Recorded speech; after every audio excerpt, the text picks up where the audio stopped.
ఒకవేళ అటు ఇటు రాసామంటే దాడులు జరుగుతున్నాయి, హత్యలు జరుగుతున్నాయి, అంటే జర్నలిస్ట్ జీవితానికి భద్రత లేకుండా పోతుంది. మన మధ్య చూసామంటే మదనపల్లిలో ఒక ఆంధ్రజ్యోతి రిపోర్టర్ని చంపడం జరిగింది.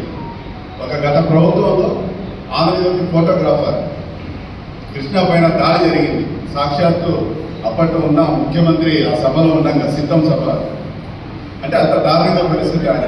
ఈ మధ్య కాలంలో చూసామంటే మీ అందరికీ తెలుసు, రాష్ట్ర వ్యాప్తంగా సంచలనమైంది మాట. ఒక మనం విలేకరి ఒక హనీ ట్రాప్ గురించి ఒక కరెస్పాండెంట్ హస్తం ఉంది అన్నట్టు ఒక వార్త రాశారు. ఏకంగా ఆమె ఇంటికి వెళ్ళి అతని భార్య పిల్లల ముందర దాడి చేసి కాలు పట్టించుకొని అత్యంత దారుణంగా అవమానించడం జరిగింది. అంత జరిగితే ఇక్కడ ఉన్న యూనియన్లు ఏ యూనియన్లు కూడా ఏ నాయకులు కూడా స్పందించలేదు. అప్పుడు స్పందించింది ఒకే యూనియన్, అదే ఫెడరేషన్. ఆ రోజు జిల్లా ప్రధాన కార్యదర్శి రామంజల అన్న వాళ్ళకి అండగా నిలబడి ఆ ప్రెస్ క్లబ్ నుంచి ఎస్పీ ఆఫీస్ వరకు ఒక ర్యాలీ నిర్వహించి అక్కడ రోడ్లో కూర్చొని నిరసన తెలిపారు. అందుబాటులో ఎస్పీ లేకపోతే డిఎస్పీ గారు వచ్చారు. ఈయన ఒకటే డిమాండ్ చేశారు, ఎవరైతే దాడి చేశారో జర్నలిస్ట్ పైన వెంటనే అతని మీద కఠిన చర్యలు తీసుకోవాలి, యాక్షన్ తీసుకుంటారా లేదా అని ప్రశ్నించడం జరిగింది. అంటే వాళ్ళ వర్షం వేరే ఉంది. ఈ మనం రిపోర్టర్స్ ఏదో డబ్బులు అడిగారు, 3 lakhs డబ్బులు అడిగారు, మన దగ్గర కాల్ రికార్డ్స్ ఉన్నాయి, అవి ఇవన్నీ ఆరోపణ చేశారు. సరే ఏది ఏమైనా కావచ్చు, ఎందుకంటే మనకు ఒత్తిడి ఉంటుంది, కంపెనీ నుంచి ఒత్తిడి ఉంటాయి, యాడ్స్ ప్రెజర్ ఉంటుంది. ఆ సందర్భంలో అడిగి ఉండొచ్చు. ఏది ఏమైనా సరే ఒకవేళ జర్నలిస్ట్ తప్పు ఉంటే మీరు చట్ట ప్రకారం వెళ్ళవచ్చు, ఎస్పీ కంప్లైంట్ ఇవ్వచ్చు, లేదా పోలీస్ స్టేషన్లో ఫిర్యాదు చేయవచ్చు. అది రెండు చేయకుండా ఇంటికి వెళ్ళి దాడి చేయడం అనేది దారుణం. ఆ పోరాట ఫలితమే కొన్ని రోజుల్లోనే ఆ కరెస్పాండెంట్ని అరెస్ట్ చేయడం జరిగింది. అది ఏపీడబ్ల్యూఏ జైల్లో వల్లనే సాధ్యమైంది. ఇంకోటి ఏమంటే మనకి వార్తలు ప్రెజర్ ఎక్కువ ఉంటుంది. ఎలక్ట్రానిక్ మీడియా అయితే మీ అందరికీ తెలుసు ఎంత ప్రెజర్ ఉంటుందంటే లైవ్ ఇవ్వాలి, లేకపోతే పోలింగ్ ఇవ్వాలి, అక్కడికి వెళ్ళి సంఘటన స్థలం నుంచి వార్త ఇవ్వాలని చెప్తారు.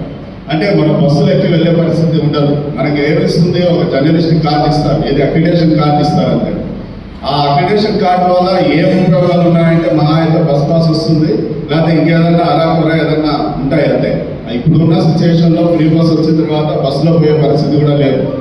అది ఎక్కడో జరుగుతుంది ఇన్సిడెంట్, ఆ బస్సు ఎక్కడికో వెళ్తూ ఉంటుంది. కాబట్టి మనం 2 వీలర్లోనూ ఎలాగో మా తిప్పబడి వెళ్ళాలి. అంతా వెళ్ళి ఏదైనా ప్రమాదాలు సంబంధిస్తే ఏదైనా జరిగితే ఏ సంస్థ కూడా మీకు అండగా నిలబడదు. అటువంటి ఘటన అనంతపురంలో కూడా జరిగింది. ఆంధ్రజ్యోతి ఒక కల్చరల్ రిపోర్టర్ రవికుమార్ అనారోగ్యంతో చనిపోయాడు. చనిపోతే వెంటనే ఆ రోజు వచ్చేసి యాడికిలో సీఎం సమావేశం ఉన్నింది. మాకు అక్కడికి వెళ్ళాలి, ఆల్రెడీ ఐఎంపీ వాళ్ళు బస్సు కూడా ఏర్పాటు చేశారు.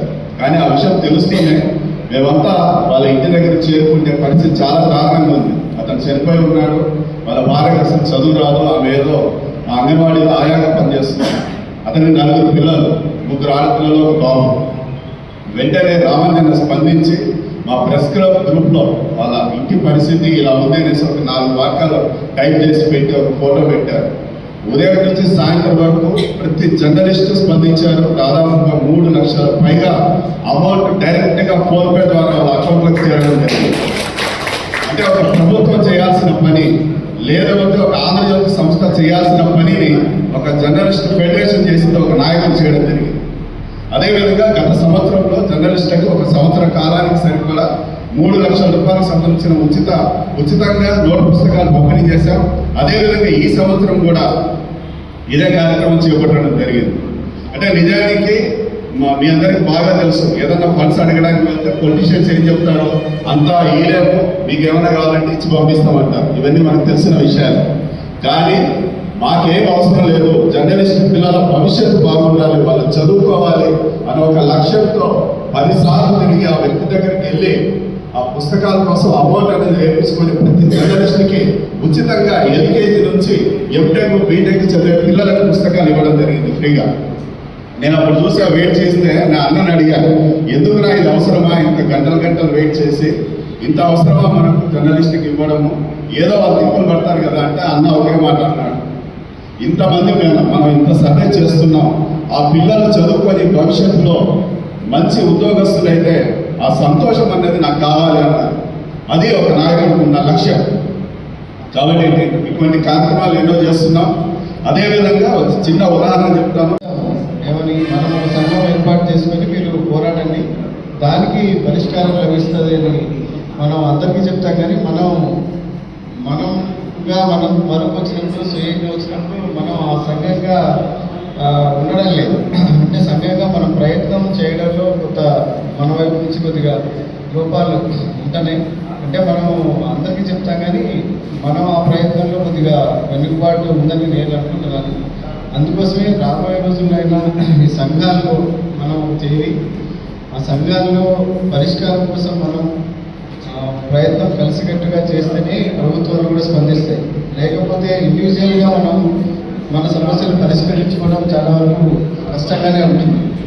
ఎందుకంటే ప్రభుత్వం అందరు కలిసి అయినప్పుడే ఎవరైనా స్పందిస్తారు.